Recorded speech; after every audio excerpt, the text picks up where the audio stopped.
God, look at this. Old Nissan. An old hardbody. Let's go talk to this guy. Let's see if we can talk to him. The gold paint? I don't think we're going to get lucky.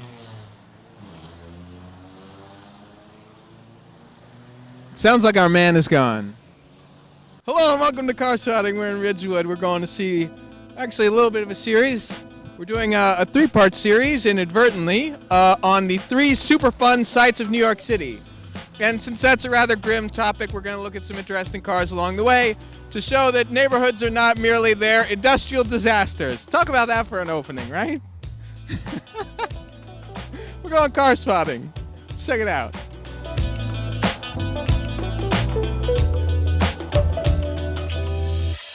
Oh, okay, so hold on. Before we keep going, let's quickly look at this. Look at this amazing traffic.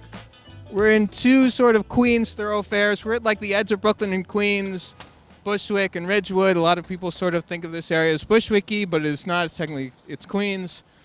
There's a cemetery over there, and this is Wyckoff, and this other thing hit there under a train, and just New Yorkers get filled with energy. We're like pre-rush hour, so lots of weird cars are going by and everyone's honking and yelling. Anyway, just take it in. Take it in, the real New York.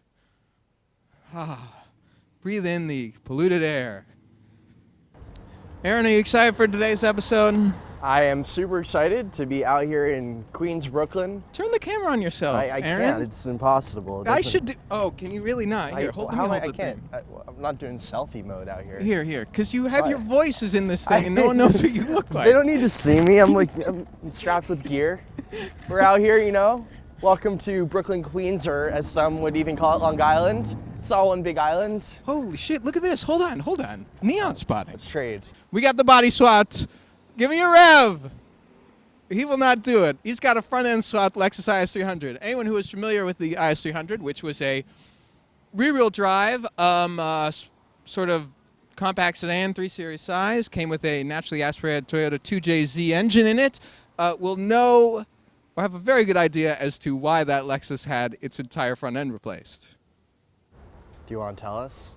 Presumably it just crashed because the guy was trying to do sick drifts. Anyway, those who follow me on Instagram, put my Instagram directly above my face here, will know that I'm a big fan of neon in New York City. And look at this one. Kitchen and cabinets.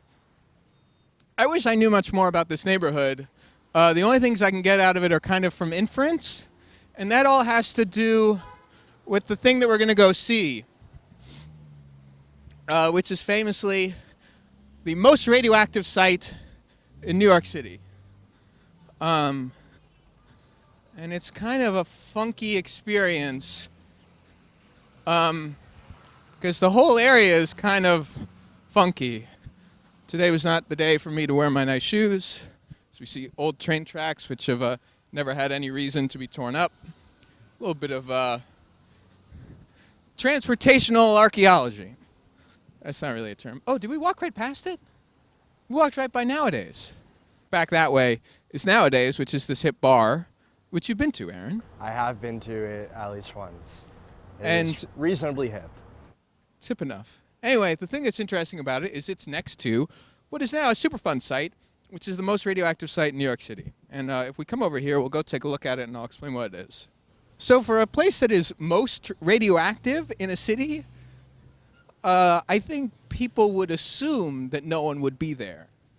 That it would be anything that is most radioactive would be a very empty area and people would stay away from it. But as you can tell, quite the opposite is true.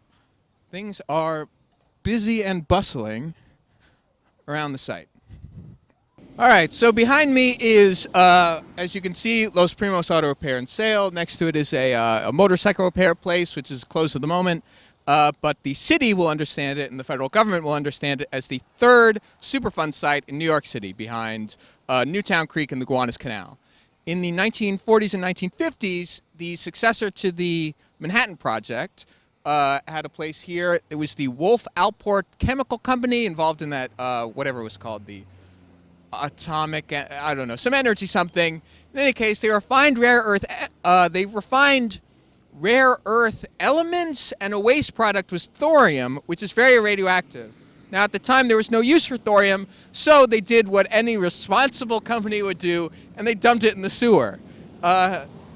It's been relatively known, according to at least some New York Times stories, that they've known that it's been contaminated since the late 80s, but only in 2014 was it declared a Superfund site.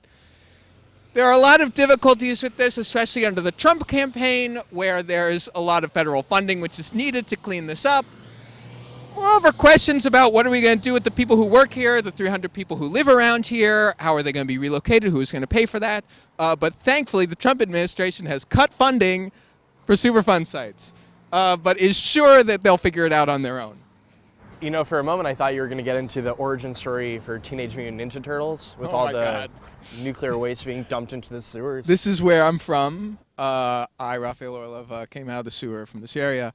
If you actually look closely, and we can go and we can talk to some of these people, but if you look closely, if you see where that CRV is sort of up on a little ledge thing, there's a series of steel plates which were put in the ground only a few years ago, which were meant to insulate the most radioactive areas from anyone who was working in these shops. So this is extremely automotive because we were actually looking at fucking auto repair place, which is where all of this is taking place. I, of course, think this is a very New York story in addition to a car story because where are the last places that you could have an auto repair place in New York because the rent is so fucking high? Excuse me. It's actually a Superfund site. That is the reality of the situation of real estate in New York City. Moreover, speaking of gentrification, a freaking bar is next door. Anyway, this is the city encapsulated.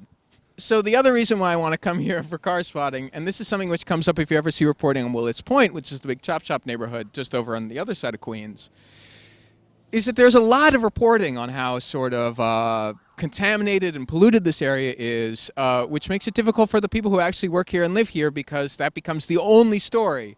And of course, people are still working here, the businesses are still open, and nobody wants it totally screwed up.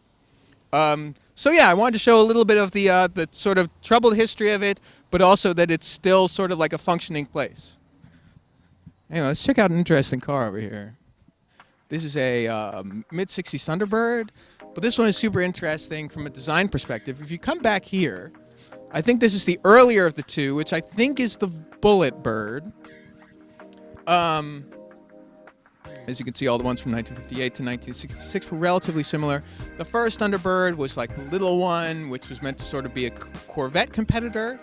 But then, if I'm not mistaken, it was McNamara and the Whiz Kids who came in, the people who were also responsible for the Ford Falcon. And we're like, it doesn't make sense to have a two-seater sports car. What Americans need is a four-seater. You take the whole family along, and that's when the Thunderbird really started exploding in sales. So if you look at this, this is sort of like a last vestige of 1950 styling.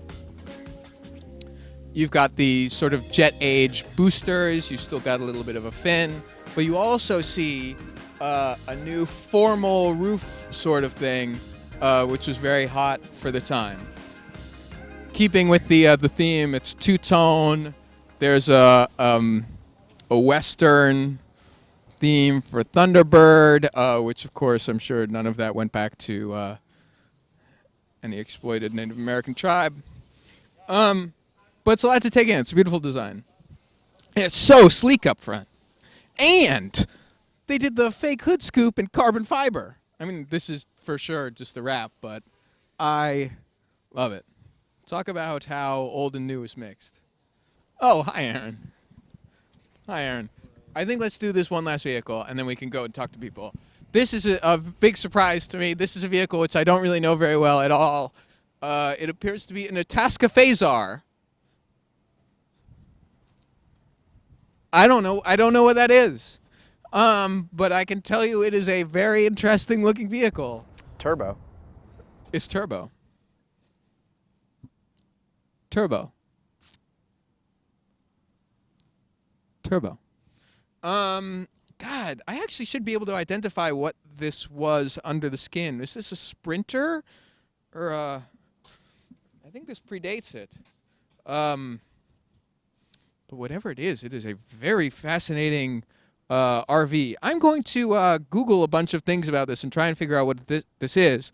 All I can tell you at the moment is this is very clearly sort of a product of the second oil crisis. This is a 1980s vehicle which is aiming for fuel economy above all. As you can see, it's super aerodynamic at the front. It's got very sort of sculpted fiberglass additions to the front and rear, and it's obviously got its super turbo badging. I would assume that this thing is running like a Chrysler 2.2 turbo or something, some little front-wheel drive something. What I'm trying to say is this is a long way away from an RV of its size from even 5 or 10 years before this thing was made. Something like a 1970s van, which would have been very truck-y, whereas this is significantly more car-y or van-y. This makes a lot more sense in the modern context, but something even a little bit earlier, which is like some Dodge RV or something, would really look bulky, unaerodynamic, and super trucky. And this goes to show just how much of an effect that like the fuel economy crises of the 1970s had an effect on the car industry. That's a lot of BS for somebody who knows just about nothing about the thing that they're talking about. But it's super cool looking, isn't it? And it's such a relic of another time. And as a huge relic of New York, it also has fencing on the inside of the windows. This is a tough vehicle. I'm doing my research on this popular internet website called Jalopnik.com. I highly suggest you check it out. Written by Rob Emsley, grave robber, back in 2012. So these things had a Renault turbo diesel engine and a manual transmission and made all of. Do you want to take a guess at how much horsepower? 225. 57. What? 57 horsepower when this thing was new. This vehicle, which has places for poop to go, had 57 horsepower, and indeed does have a manual transmission, and just goes to show like how different the automotive scene was in the 1980s. You sort of look back at cars at the E30 and you think, oh yeah, cars back then were like cars now, except they had less safety and they drove better. And to some extent that is true, and to some extent this is a type of thing that could never exist in today's landscape. This thing must be among the slowest vehicles produced. But very interesting. Yeah, and it's Winnebago is the one who was building this. This was like their little one, I guess. Interesting, right? A beacon of another time. It's a shame we don't have like a Geiger counter or whatever. Are you recording? Okay, so the thing about this is there is it is radioactive, and it's fairly radioactive, but it's not radioactive enough that it like really affects anyone who's just walking by. It's just if you happen to like be at the same place every single day, like, I don't know, you were an auto mechanic. But yeah, I think the only people who are getting radiated are actually in trouble are people who work here, and of course, I'm beginning to feel like it's me because this is my second time here, and I feel like reporters are going to get... There are only so many reports we can do. I mean, still nothing has really happened to this place. It's a lot of work. I'm looking for a guy. The guy's not here. Nobody works here. All I've been able to figure out is the Thunderbird is getting fully restored. It may get shipped back to the DR. But yeah, other than that, it's old. It's nice. Nobody is like trying to get their shit on camera, which is fine. I understand. We're not trying to blow up anybody's spot. I don't know. It's hard to talk to people about this stuff. I learned long ago that people who work at shops, when it's 4 p.m. on a Friday, they don't want to talk to anyone. That's very true. Oh, hello there. Thanks for tuning in to Car Spotting. This has been Ridgewood, Queens, in one of the weirder parts of New York. But next week, I'm going to tell you it's also going to be weird because we're going to go to the third Superfun site. But until then, send in any vehicles that you see of interest out in the street to tips@jalopnik.com. And yeah, stay tuned for the next one.